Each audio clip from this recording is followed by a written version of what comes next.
Hi and welcome to True Crime, a channel dedicated to the dark underworld of criminal activity carried out by gangsters, mobsters, cartel leaders, and others. Let's get started. Sam Bankman-Fried had expressed regret for everything he could think of to anyone who would listen before his unexpected arrest on Monday night. He claimed that he had been genuinely sad throughout his whole adult life in a leaked draft of his abandoned house testimony. He tweeted, blogged, and declared that he f***ed up. In fact, according to federal prosecutors from the United States Attorney's Office for the Southern District of New York and regulators from the SEC and Commodity Futures Trading Commission, Bankman-Fried is accused of being at the center of one of the biggest financial frauds in American history, in the words of U.S. Attorney Damian Williams. The claims made against Bankman-Fried were put together with amazing speed, but offer insight into one of the highest-profile fraud prosecutions since Enron. In November 2017, Bankman-Fried established his cryptocurrency hedge firm, Alameda Research, while leasing office space in Berkeley, California. Bankman-Fried, the descendant of two Stanford law professors, attended MIT, joined the famed quantitative trading firm, Jane Street Capital, and entered the cryptocurrency market with Gary Wang, another MIT alum. Alameda Research essentially operated as an arbitrage firm, buying Bitcoin from one exchange for less money and selling it for more money at another. Bankman-Fried and Wang were able to make a fortune from what was known as the kimchi swap, thanks to price discrepancies between South Korea and the rest of the world. Bankman-Fried, Wang, and UC Berkeley alumnus Nishad Singh created FTx.com in April 2019, an international cryptocurrency exchange that provided users with cutting-edge trading tools, a responsive platform, and a reliable experience. Federal officials at the CFTC believe that within a month after creating FTx.com, Bankman-Fried, unbeknownst to anyone but a tiny group of insiders, was leveraging client assets, specifically customers' personal Bitcoin deposits, for Alameda's own bets. According to the CFTC, Alameda committed fraud by using consumer funds for its wagers. Bankman-Fried is also charged with criminal fraud in the Southern District of New York, where he was indicted by a grand jury. Regulators assert that Bankman-Fried used consumer monies to finance his speculative bets from the very beginning of FTX. The former king of cryptocurrency, who was heralded as the industry's savior just 2 months prior, has fallen from grace quickly. According to a person with knowledge of the situation, Bankman-Fried will now present himself to the U.S. extradition procedure on Monday in a Bahamian court. When he returns to U.S. territory, a criminal trial is waiting for him.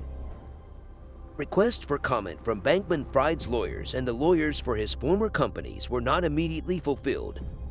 A Bankman-Fried spokesman declined to comment. With the launch of its own token, FTT, in July 2019, and a Binance equity investment in November of the same year, FTX climbed significantly. According to the CFTC filing, by 2021, FTX and its subsidiaries would hold assets worth around $15 billion, represent 10% of all digital transactions worldwide, and settle $16 billion in daily customer trades. According to the SEC, the company's years-long scam included more than just gambling with customers' money. Because it had a designated market maker of its own, FTX was able to run so efficiently, clear such a large volume, and spark such interest. In conventional finance, a DMM is a company that buys and sells securities to and from consumers in the hopes of making a profit on any price differential or spread. Alameda has been the exchange's market maker since FTX's inception in 2019, buying and selling cryptocurrencies there. The mutually beneficial connection between FTX and Alameda served the interests of Bankman-Fried's expanding empire.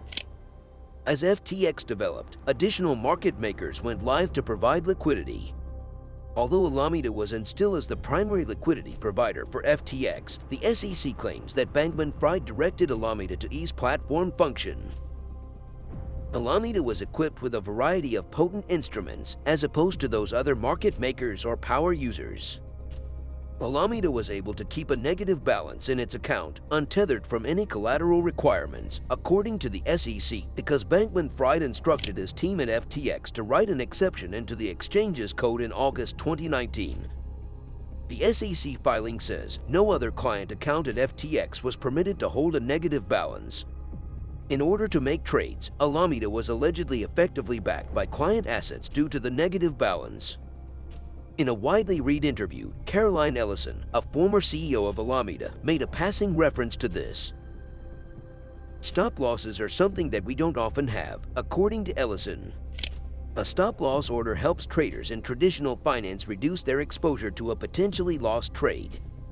To halt losses from getting out of control, a stop-loss order will automatically sell off an asset when it reaches a lower limit that has been set in advance. Regulators claimed that Bankman-Fried worked to stack the deck in Alameda's favor after receiving what would ultimately amount to a virtually unlimited line of credit from investors who were his own customers. FTX provided access to an API for power users, allowing them to communicate with the company's back-end systems without using the front-end platform.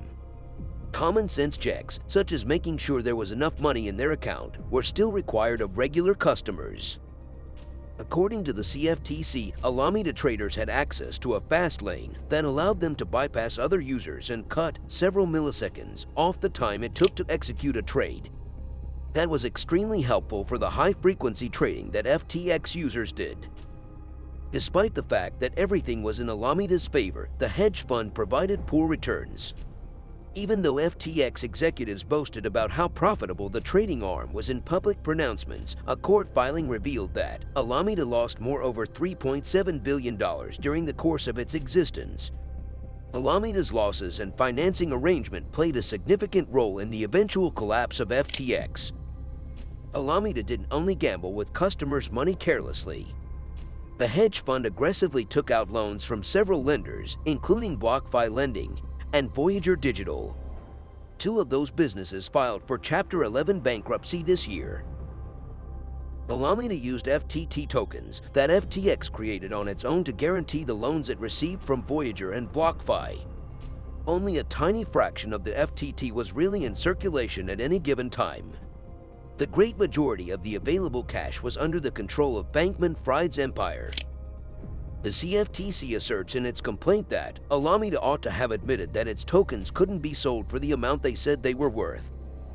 This was due to the fact that Alameda controlled a sizable portion of the available supply, making any move by Alameda to sell off its FTT tokens would severely depress FTT's price. Alameda recorded their whole stockpile of FTT as being worth the going rate, while not accurately marking its tokens to market. In addition to Solana and Serum, Alameda employed a similar tactic with other coins to use them as collateral for billions in loans to other crypto players. These tokens were even known as Sam coins among industry insiders. After the demise of Luna, a stablecoin whose implosion and subsequent fall decimated other lenders and cryptocurrency enterprises and drove crypto prices tumbling, the tables were turned. Voyager is one of the largest lenders to Alameda. The remaining lenders, including Alameda, started issuing margin calls or closing open positions with clients. According to the CFTC, Alameda saw a significant amount of margin calls and loan recalls between May and June 2022. Investors, lenders, and regulators were unaware that Alameda lacked sufficient liquid assets to service its loan allegations. In an effort to create a false impression of separation between FTX and the hedge fund, Bankman-Fried resigned from his leadership post at Alameda Research in October 2021, according to CFTC regulators. Yet according to regulators, he kept in control. Alameda is said to have received a directive from Bankman-Fried to enhance the utilization of customer assets while significantly depleting its unlimited credit line at FTX. The CFTC statement states that Alameda was able to carry out these substantial withdrawals, which totaled several $billion in notional value, thanks to its hidden ordinary course access to FTX credit and customer cash. Alameda owes unknowing FTX customers almost $8 billion by the middle of 2022. Bankman-Fried had testified before the House that FTX had top-notch risk management and compliance systems, but the company's own bankruptcy filings show that it actually had absolutely no record-keeping capabilities. The first domino finally fell on November 2. Details about Alamida's balance sheet, which indicated $14.6 billion in assets, were made public by the cryptocurrency trade publication CoinDesk. Approximately $7 billion of such assets were either FTT tokens or currencies backed by Bankman-Fried, such as Serum or Solana. $2 billion more were stashed away in equities investments. The clandestine inner workings of Alameda Research were disclosed for the first time ever to be a contemporary Potemkin town. Investors started selling off their FTT tokens and withdraw their holdings from FTX, a potentially calamitous situation for Bankman-Fried. Alameda owes FTX's unknowing clients money by the middle of 2022. Alameda still had billions of dollars in outstanding collateralized loans, but if the value of their security, FTT, dropped too much, its lenders would issue new margin calls and demand full repayment of the loans. Supposedly, without access to customer funds, Alameda had previously been unable to meet loan obligations over the summer. Alameda and FTX now faced a liquidity crisis as money began to flow out of the exchange and FTT's price started to decline. Bankman-Fried continued to assert that FTX was fully funded and that customer assets were secure in a since-deleted tweet. Nevertheless, on November 6, 4 days after the CoinDesk piece, the fissure became a chasm courtesy to an old investor who has since become a rival, Changpeng Zhao, and they withdrew their assets from FTX, a cryptocurrency exchange. 2 days later, Bankman-Fried announced his resignation as CEO of FTX and related companies. Longtime Sullivan and Cromwell counsel for FTX asked John J. Ray, who managed and ran through its bankruptcy, to take over Bankman-Fried's previous role. On November 11, FTX filed for bankruptcy. On suspicion of fraud, conspiracies, and money laundering, Bankman-Fried was detained by Bahamian police a month later. As a follower of the effective altruism school of thought, Bankman-Fried was compelled to measure his impact on the world in terms of money and tokens. He created a spreadsheet that calculated Alameda's global influence.